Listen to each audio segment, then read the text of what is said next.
Hey witches, so I'm going to give you all of the knowledge that I have in my brain about candles and candle magic. So the only thing I won't include is how to read candle wax, because I'm going to include that in a divination video that I'm going to be doing soon. So that's the only thing that I will leave out. I will attach in the description a link that's really good, that has all of the candle color meanings and stuff, because you guys don't want to hear me go through that. I'm sure you probably know already. I may talk about a couple of colors, but I'm not going to go through every single thing, because that'll be a 30-minute video on its own. So let's get started. So with candle magic is 100% my favorite. It is my favorite above all magic. I'm doing candle magic just about daily. But one of the reasons is I'm part pyromaniac, but the other reason is that lit candles represent life and spirit. And they also represent all the 4 elements. You have the earth element, which is the solid candle. You have the fire, of course, on the wick, because it's a lit candle. The wax dripping down can be your water element. And then air, of course. You know, the candle is feeding on oxygen. So everything is there. And it's great.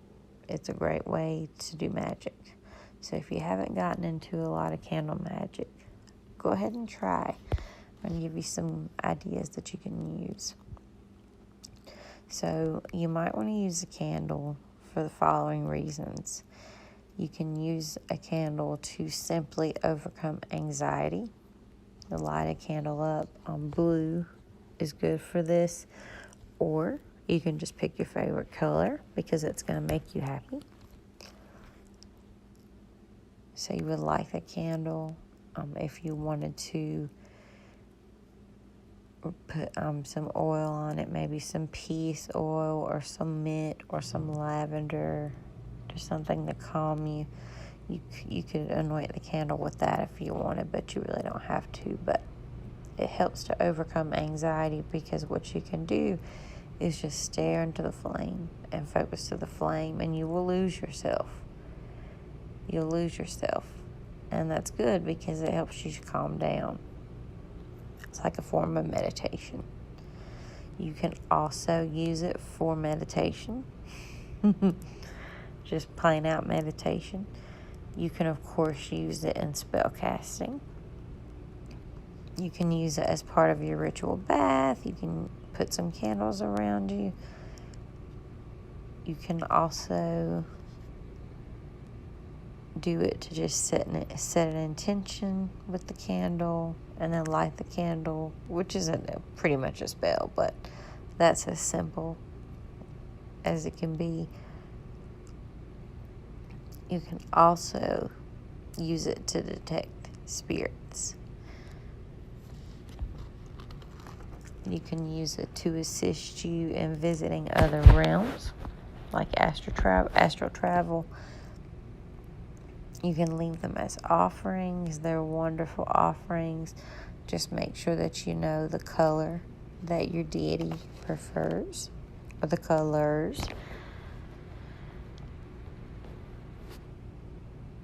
You can also use candles to aid in evocation and invocations. You can use them to heal yourself. You can use them to heal others. You can just use them on your altar to represent the fire element. And it would go south on your altar in your southern area of your altar. You can also use a white candle to just cleanse an area. So lots of uses for candles. Okay, they don't only have to be used, dress it, roll it in some herbs, set intention, light it, and you're done. Yes, that's a great thing to do with them. That's what I usually do, but they have many more uses. So, moving on to what to do with your candles. So, when you get your candles home from the store, you can go ahead and cleanse them. I like to do it then, so I don't have to do it right before when I'm getting ready to do a spell. You can, but you don't have to. I like to, when I get the candles, I go ahead and cleanse them. I'll usually smoke them out with something, usually Palo Santo or green sage, or I will go over them with my big selenite wand, one of them, and rid them of all negativity, because you don't know who touched the candle and what energies it has attached to it. Now, if you were going to do a baneful candle, such as a doom candle, or they've got the other, like the STFU candles and the other, the baneful things. You take those, and what I do when I get those, which isn't often, I don't rid it of negative energy, because you want that negative energy in there if you're trying to lay down a curse or a hex or do a revenge work of some sort. So don't cleanse them in that case. If you're doing it for positive things, make sure you rid it of that negative energy. And when you're cleansing them, don't just run it through the smoke. You need to verbally say out loud or in your head, I rid these candles, or I rid this candle of all negative energies, and make sure that you're getting that energy out. You can also do it by, a lot of people will blow on there, or there's other ways to cleanse the candles. My favorite way is just smoking them with something and then going over them with my selenite. I feel like I'm kind of doing a double up that way. Plus, the selenite delivers some moon magic to the crystals, especially if you charge your wand outside under the full moon or the waxing moon. So, anyway, let's see. So, once they're clean, there's no negative energy in them, you can start dressing them and carving them and doing all the fun stuff. This is the part that I love. I would suggest investing in a sharp needle. I've shown you guys on haul before and videos before what I use. You can get them at the Dollar Tree, Walmart. They're just like crafting needles. They're not as sharp as sewing needles, but they're pretty sharp. But they're great, especially if they have a little handle like the little pink one that I have, to carve. They're wonderful. Now, if you want to use a pen, you can use a pen to do that. You can use a toothpick, the back of an incense stick, your fingernail, a coin, whatever you want to use is fine. I just love the metal tool. It just makes it so much easier, especially if you need to write a lot on the candle. So what do you want to write on the candle? Well, if you're doing money magic, you may do a dollar sign. If you're doing a spell on someone, you would put their name and birth date. If you're doing it on yourself, your name and birth date. You could put runes that correspond to your intention, any other symbols that go along with it. You could put the planetary symbols there. You could also put any sigils that you created or that you found on the candles. Just whatever you want to put is up to you. And you don't have to carve anything. You don't have to carve anything. I've got one going right now that I didn't carve anything. I just dressed it in oil, did my intention, did my prayer / spell, and then went ahead and lit it up. So you don't have to carve it, but it's good to do that, especially if it's something very specific that you want. I would recommend that you do that. So when you're carving your candle, you finish that, kind of wipe off the extra little wax that'll come off when you're carving. It'll leave like a little bit of wax. Just wipe that off, tap the candle off to get that out of the way, and then you move on to dressing your candle. So you're going to first dress it in oil or honey, something that's going to allow the herbs to stick if you're going to use herbs on your candle. I would suggest that you at least use oil or honey, but it's always best to stack your magic. Stack your planetary day, your planetary hour, your moon phase, your candle color, your oil, your herbs. Stack everything. The more, the merrier, right? Merry meet. So anyway, when you're dressing your candle, and this is important, some people will just put the oil in their hands, clap it 3 times, and then roll the candle. If that's what resonates with you, that's fine. I even do that sometimes. It just depends on the spell. But if you're doing a working where you're trying to manifest something, okay, you want to dress it from the top to the middle and from the bottom to the middle.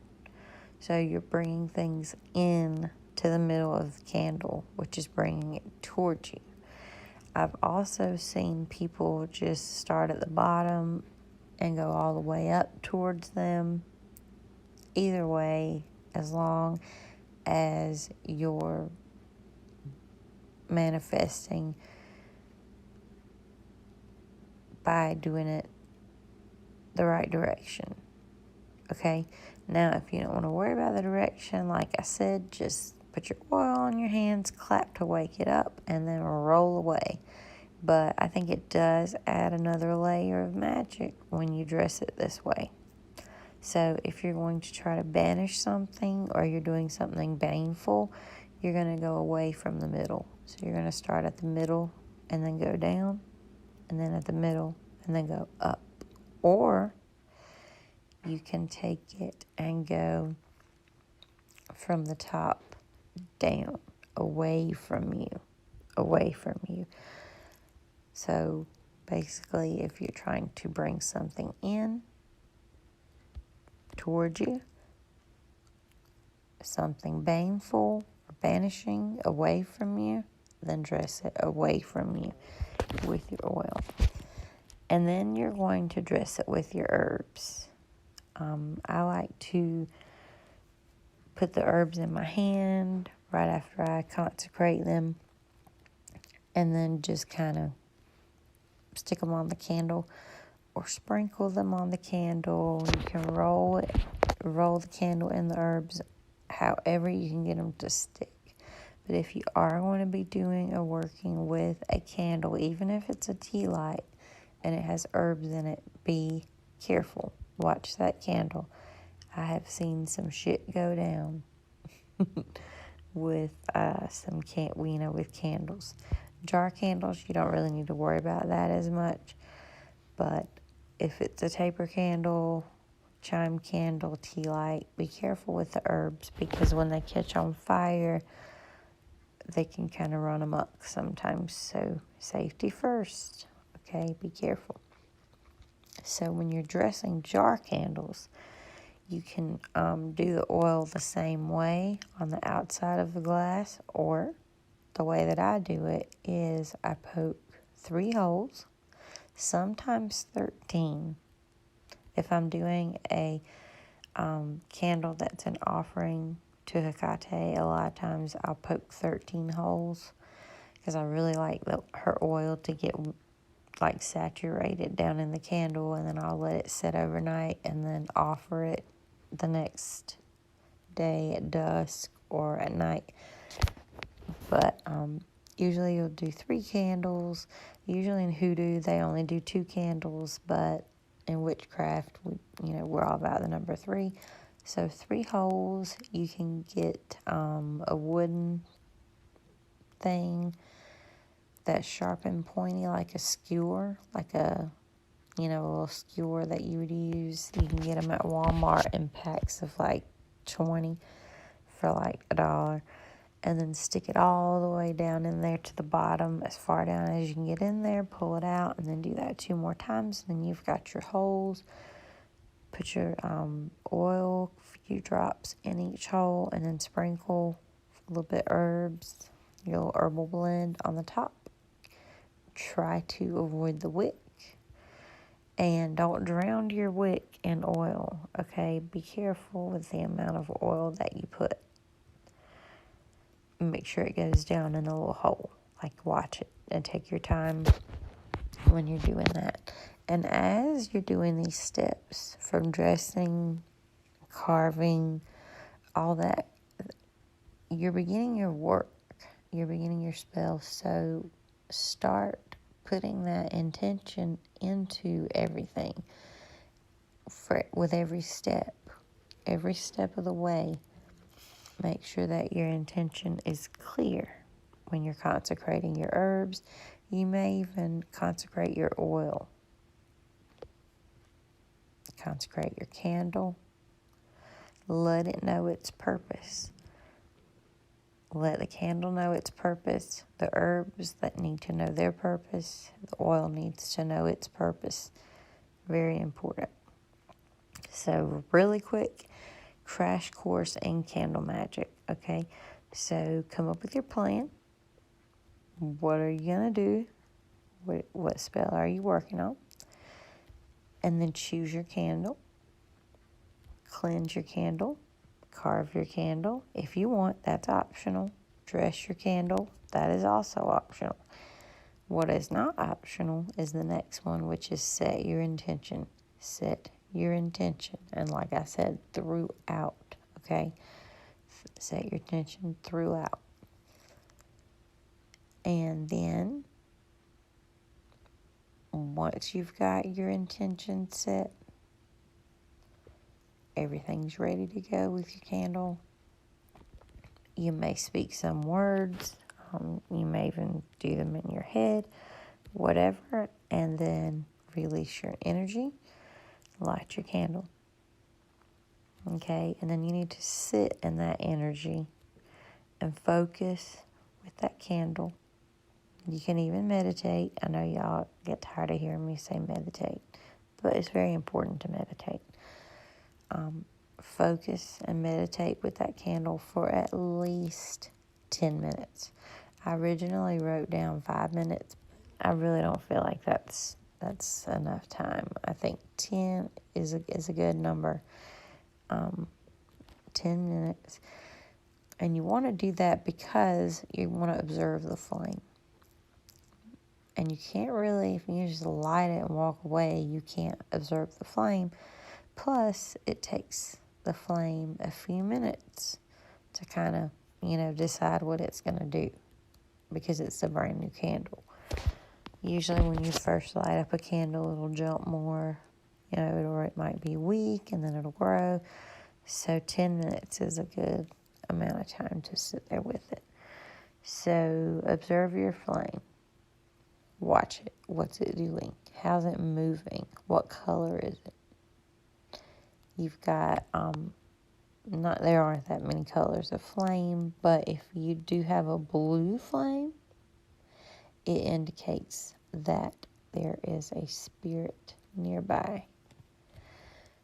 And if it is flickering, it can also indicate that a spirit is nearby.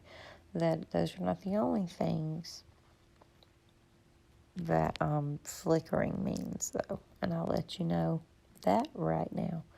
So if you have a flickering or dancing flame, okay, pay attention to the direction where it's going.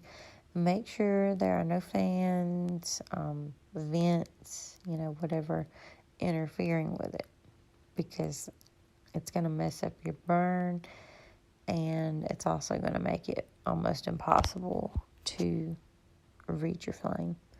So if your flame is flickering or dancing, if it's going toward the north, that's a physical cause, not spiritual. So that means that there's something going on where there's air pushing it north. It shouldn't flicker north. That shouldn't happen. If it goes to the east, that indicates that the mental part of the spell is working. So that's a good thing. You really want a tall, steady flame. You want the flame to look as though it's a picture of the candle, and you can't even tell that it's actually on fire. But that does not always happen. So we learn how to read the flames. So if it's flickering or dancing south, this demonstrates a great deal of physical energy surrounding your intent. If it flickers to the west, this reveals the depth and energy of very strong emotions that are part of the spell work. So just because it's flickering or dancing does not mean that your spell's not working. Okay. Now, if it's sputtering or crackling, this can indicate a form of communication from spirit. If there's loud crackling and frequent sputtering, that can be a warning of arguments to come that have to do with your spell. It's not really a good thing for it to do that. It may also indicate opposing forces, whether it's a person or spirit just opposing the magic, and it may be interfering with your spell work. So sputtering and crackling is really not good. It's not good. I would suggest, if your candle is burning really weird and it's been after 10 minutes, to just blow it out, throw it away, and start again. And just put more intent. Make sure you didn't forget to do a step, and try again and see what happens. Next, a popping flame. Okay, a popping flame is another form of negative communication. It shouldn't be popping. I don't even think I've ever seen a candle, a popping flame. I think that would be kind of creepy. So if that's happening, same thing, blow it out, start over. And these things, it can also mean that there's an obstacle in your way. And there are ways to take those obstacles down. Just because something is not working right then, that doesn't mean it's not the spell for you. It just means that you need to take it and layer it. Break down the barriers that are in your way. Maybe take the spell down, do a blockbuster or a road opener, and then try again. And then you'll probably see better results with your flame. Now, if you have dual flames, which is a candle that has 2 flames, you can actually do this when you get to be a strong witch. You can actually activate a twin flame, and it's so cool. It's so cool. It's easiest to do in a jar candle or a tea light, but if it happens on its own, and you had nothing to do with it, it means that two energies are working together or against each other. It depends on the spell. So if it's a baneful working, that might mean that the energy is being sent back to you. If not, if it's a money spell or something, it's probably two forces working together to grant your desire. So dual flame, pretty awesome. If you guys ever catch one of these that pops up and you didn't activate it, please post a picture on Twitter and tag me in it, because I would love to see that. I'm obsessed with twin flames, dual flames. So cool. So what happens if your flame goes out? Okay, you didn't drown the wick. You're sure of it, but it goes out anyway. Okay, there can be a few things. Okay, the first thing can mean that the petition is quickly accepted by spirit, so it's done. Or it can be that your work is just canceled. Spirit said no, universe said no, sorry, and nothing is affected by your spell. Can you repeat the spell? Yes, and do it. Repeat it. If it happens again, it's probably not in your highest interest to do that. It's not something that's going to serve your highest self. So if it had that candle going out on its own twice in a row, probably not the spell for you, because whatever you're trying to achieve is something that is not going to benefit you as much as you think that it is. So next, if it is weak, it's like a little teeny tiny little flame, there's not enough energy to bring it into fruition. Okay, you need to redo the spell, or maybe meditate with the candle some more. You can bring it up. I've had a weak flame before in a candle a couple of times, and I just focus on it, talk to it, say my spell again, and then after 5 or 10 minutes, it's where I want it to be. So just because you have a weak flame does not mean that your spell will not work. It just means there's not enough energy at that moment. But you can keep adding that energy.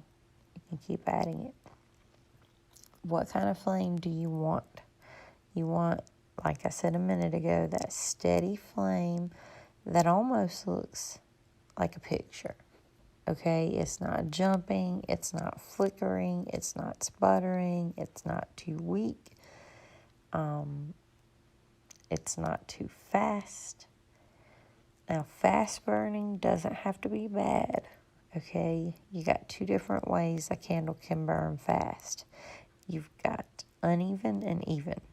If a candle is burning really fast and it's an uneven burn, that's indicating that your spell wasn't properly grounded before you cast it. So you need to reground and start over. Now, if it's burning really quick, and I have this happen a lot, if it's burning really quick but it's even, that's a good thing. That's a good thing, okay? It's a good omen. It means that it's being, accepted, as long as there are no anomalies, okay? Like soot, if it's got black soot coming off of it, that's not good. If you have white soot or gray soot, that means that your request was received, okay? But black soot means your work is blocked. It's really not a good thing. So when you're watching your candle, watch the smoke coming off the top of the flame and look at the color. Okay, let's see. I wanted to do a couple of more things about reading candles. So if you're using a jar candle, and once it's finished, look at the glass. Does it have black soot on it? Maybe the top part has some black soot, but then as you get to the bottom, it clears up. That's a good thing, okay? That means that your petition or your spell was granted. There was an obstacle, but it was overcome. Now, if you come back with a completely black, nasty looking thing, you need to redo that spell, because it was just obstacles galore in that working. So it did not work, and you need to redo it. Also, look and see how much wax is left at the bottom of your jar candle. Ideally, all that should be left is a tiny little bit of wax, and then a couple herbs, that maybe didn't burn, and that should be it. But you want to see clear. You want to see it clear. You want to see it clear glass, no wax, with jar candles. Okay, so I told you I was going to talk about candle colors just for a minute, because I know you guys can find this information so much easier by just looking at the link I'm going to give you, and you probably already know. But I want to talk for a second about why the color matters. Why does the color matter so much? Some of it, most of it, is psychological. Okay, it helps you to focus your intent. Okay, when you're looking at pink, it's Valentine's Day. What are the colors? Pink and red associated with love. White, we associate that with purity. Think about when women get married. They wear the white wedding dress. It's symbolism. And that symbolism helps us to focus our intent. That's why candle color is important. Now I'm going to talk about white candles and gold candles. There's the only two I'm going to mention. Maybe black too. But so for white, you can use white to substitute for any other color. Okay, any other color. If you don't have another candle, all you have is white, that's fine. It's fine. Use it. Just do the same thing you would do if it was green. Treat it the same way. And think about, don't let it mess with your head. Just use the white candle if you need a candle. Now, white candles can be used for a lot of stuff. Okay, your lunar and goddess energies. Like on a full moon, it's great to burn one. Protection. White is great for protection. New beginnings, purity, gratitude, healing, truth, peace, harmony, calling upon your spirit guides, cleansing your space, maybe leaving it as an offering for a goddess. So many things, okay? And the next one is gold, okay? A lot of people will use green, especially here in the U.S., for money spells. And that's fine. You can use whatever you want. But whenever I'm doing abundance work, I will always piggyback my green candle. I may have a big taper that's green, and then a little chime that's gold, or vice versa, or two of the same size. But I always piggyback the green with the gold, because I feel like gold symbolizes riches, symbolizes wealth. And in ancient times, you know, in pagan times, they did not have green money. So they would use gold. And the last color is my favorite, black. I love black candles. Black candles don't have to be baneful. You can use black candles to absorb negative energy, to banish negative energy, to repel negative energy. You can use them to banish bad habits. You can use them to banish, anxiety. They're great. They're great. And they're so pretty. I love black, obviously. But you can use them to banish a person. You can use them for revenge work, justice work on someone. You can also, there's other colors you can use for, like, legal justice. But, like, if it's, like, a justice that somebody fucked you over and you want to get back at them, use black instead of brown or orange. But you can use them to hex. You can lay down a curse. You can do a doom candle. So many things that you can do with a black candle. But everybody thinks black candles are bad all the time, and they're really not. They're really not. But a tip, and you've heard me say this before, if you're going to do a baneful working with any color candle, light a white candle and put it beside it, and make sure that you consecrate that white candle to absorb any negative energy that might come out of your working. That's just safe practice. And let's see, I believe that that's all. The link that I will leave for you will have everything there for candle color, because I'm not going to go through all of them. It's just too much. But that's all I have, guys. If you have any questions about candle magic, don't hesitate to ask me. Just send me a DM on Twitter. And blessed be.